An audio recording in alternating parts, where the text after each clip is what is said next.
Фондацијата Раџа Рам Мохон Рој, која што е библиотечна фондација, а е автономна организација во склопот на Министерството за култура на Индија, во последното 52 селектирање на книги од Комитетот на фондацијата направи листа на селектирани книги од 611 наслови.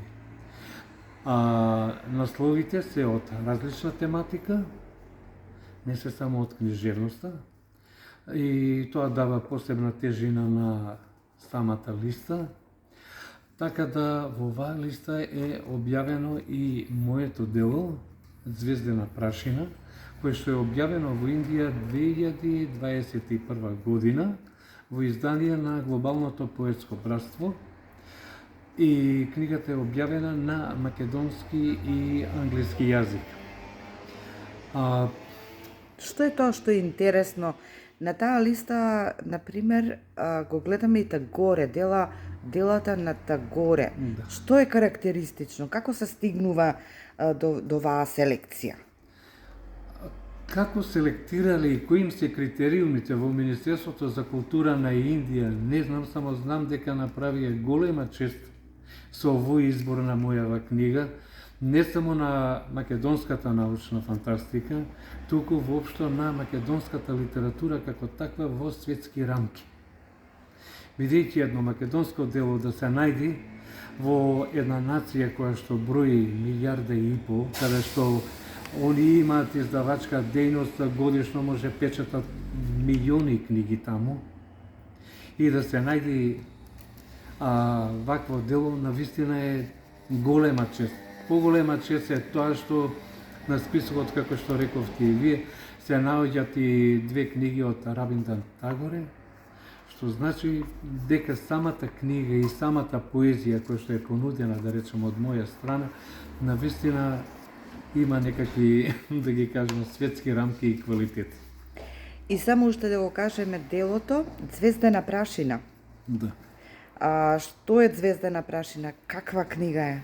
Звездена прашина е трилогија на научно-фантастична поезија, која што е објавена 2021, како што кажав, во Индија.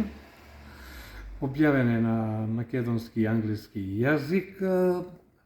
Предговор има напишано доктор Джернал Синка Анант, многу познат писател од Индија, кој што има досега напишано преку 160 книги, поезија, и исто така ја има основано Меѓународната академија на етика, каде што јас сум во одборот на советници на таа академија и ги организираме светските конгреси на поезија.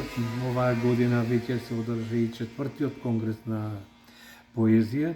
Поради состојбите што се случија со ковидот, претежно одеше на интернет со ние Zoom, да ги речем, конференции како што се прави, али во секој случај и таму истата книга имаше промоција 2022 година. Ја бев поканет тогаш да одам во Индија, но знаете какви беа состојбите со ковидот и бевме спречени. Но сепак значењето си го доби книгата како што треба. Прва промоција на книгата беше во Индија на тој меѓународен конгрес. Што ќе кажеме за достигнувањето, рековме, македонската поезија на светско ниво? Да. Што ни дава, каква предност ни дава сето ова што ти се случува лично тебе, како велешанец и како македонец? Ја би кажал една работа. Како што мајсторите кои што градат мостови,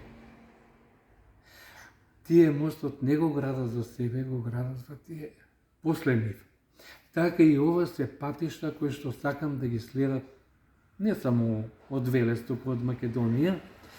Младите кои што им се веќе пробиени таму патиштата додат само да доставуваат материјали и да учествуваат.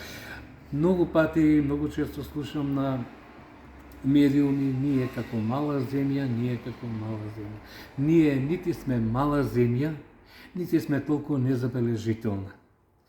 Секоја земја си е голема колку што има голем дух за творење. А македонците имаат таков дух.